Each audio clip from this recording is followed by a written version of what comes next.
제가 그 언론 인터뷰에서 박범계 장관, 법무부 장관 그 지명에 대해서 원내 대변인으로서 인터뷰한 적이 있었습니다. 그래서 제가 이런 대답을 했습니다.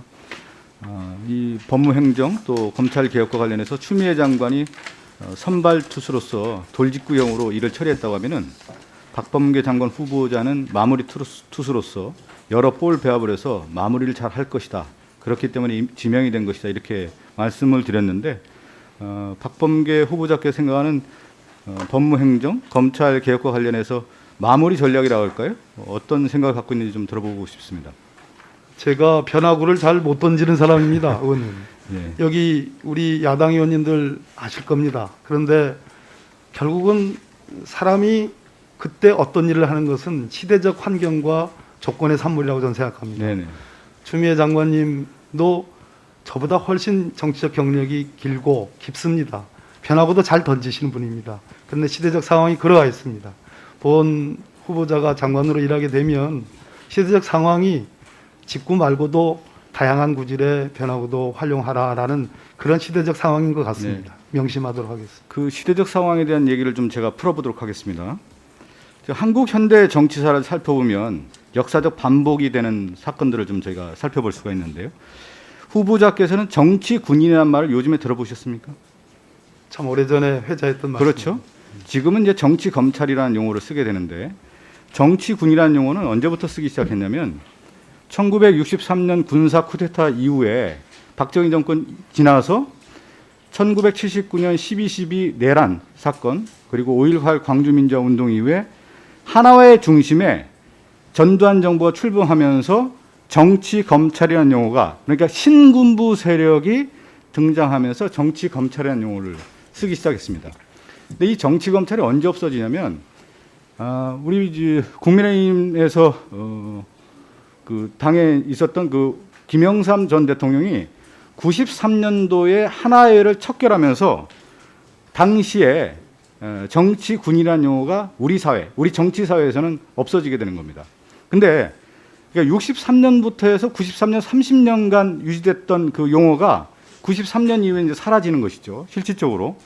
자, 반면에 1987년 민주화 이후에 노태우 정부가 들어서면서 박철원이 이제 검찰의 권한을 상당히 힘을 실어주면서 우리가 얘기하는 이제 정치 검찰들이 등장하는데 실질적으로 정치 검찰이라는 용어는 언제부터 쓰여지냐면 이명박 정부가 들어서서 정치 검찰이 한국 정치에서 상수화가 됩니다.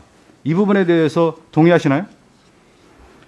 모든 검찰 구성원들이 다 정치 검찰이라고 생각하지 않고요. 일부 검찰이죠. 일부 검찰이었겠습니다. 예. 자, 이 정치 군인과 정치 검찰의 특징은 뭐냐면 정치 개입을 해서 정권 창출까지 하는 힘을 가졌던 사람들을 말하는 겁니다.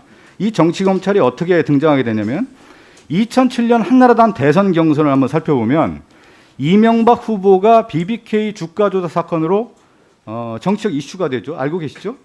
근데 BBK 사건에서 고소고발이 이어졌는데 당시 2000년 이명박 후보는 공개 강연에서 BBK가 자신이 설립한 회사라고 강연을 합니다. 근데 이 당시 한나라당 당원 당규상을 보면 기소가 되면 당원권이 정지되고 후보자 자격이 박탈되는 조항이 있었습니다. 당시 검찰은 명백한 증거와 사실을 부인하고 불기소 처분을 하죠. 이 사실 알고 계십니까? 네. 불기소 당시에 검찰의 불기소 처분에 대해서는 어떤 입장이? 판사 출신이실까요? 너무도 잘 아는 사건이고요. 예. 제가 국회의원이 돼서도 가장 천착했던 그런 주제입니다. 자, 그러면 이때 또 아이러니한 문제가 뭐냐면 당시 대법관 출신이었던 이회창 전 한나라당 총재죠. 대선 후보로서 다시 등장합니다. 정계 은퇴했던 사람 왜 등장하냐? BBK 이 기소 사건 자체가 기소될 수밖에 없다고 보고 이명박 후보가 후보 박탈이 될 수밖에 없다고 확신에 서서 대통령 후보로 출마하게 됩니다. 이것이 이제 불기소 처분 이유로 이명박 후보가 이제 당선이 되는 결정적 기회를 누가 제기하냐면 되냐면 정치 검찰이 실질적으로 손을 들어줬기 때문인 겁니다. 저는 이때 한국 정치의 비극이 잉태됐다고 봅니다. 자, 그러면 그 이후에 이제 박근혜 정부 들어서고 박근혜 정부가 왜 무너졌냐면 우리가 잘 알듯이 김기춘 비서실장, 우병우 민정수석에 의한 검찰 이 부분이 사실 정치 검찰이 있었기 때문에 실제 또 박근혜 정부가 무너지는 결정적 계기를 또 제기를 하게 되는 것이죠. 제가 이 질문 하나 드리겠습니다. 역사적 맥락에서 정치 검찰의 출현에 대한 것들을 제가 설명을 드렸는데 과거 김영삼 대통령은 이 보수당의 이제 원류시죠. 하나의 책결을 통해서 정치 군인을 없앴습니다.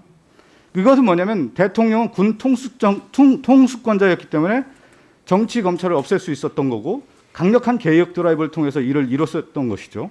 저는 박범계 후보자의 역사적 소명은 한국의 정치 검찰을 없애라는 소명이 나왔다. 이 출발에서 저는 마무리 전략이 여기에 있다. 이렇게 저는 생각을 하고 있고 박범계 후보자가 그렇기 때문에 지명이 됐다고 저는 개인적으로 생각합니다. 어떻게 생각하시나요? 정치 군인이 없어야 마땅하듯이 정치 검찰의 역사가 있었던 것이 사실이고 지금도 국민 일각에서는 정치와 관련된 검찰 그런 행태가 있었다는 그런 의구심을 지우지 않고 있습니다. 의원님의 우리 박성준 의원님의 지적에 대해서 상당 부분 공감하면서 그러나 대다수 검사들은 그렇지 않다고 생각하고요. 제가 모두 발언에서 말씀드렸듯이 검사들이 문제가 아니라 검사들이 하는 일, 업무의 성격을 근본적으로 인권보호와 적법 절차, 사법 통제에 맞춰가면 저는 그 부분은 자연스럽게 해소될 거라고 생각합니다. 그러니까 제가 전체를 얘기하는 게 일부 정치군인, 정치검찰을 얘기하는 건데 정치 개입을 하고 정권 창출까지 하는 사람을 정치군인과 정치검찰이라고 얘기하는 겁니다.